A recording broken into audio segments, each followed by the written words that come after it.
Hello everyone, in this video I will explain to you how you can add the Wix email marketing into your Wix website. So here is what you need to do. First step, you need to go to your homepage of your Wix website.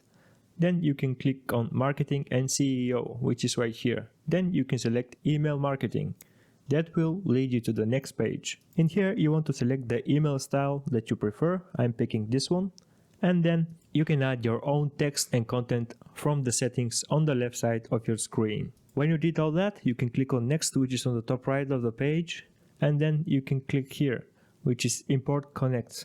Then select Continue to import, and then that will lead you to the next page. You can select CVS file or Gmail account. After adding all these contacts, you can select the people that you want to send the emails to. Then click on Next. Then you can re-edit the subject line, and then you can click on Send Now.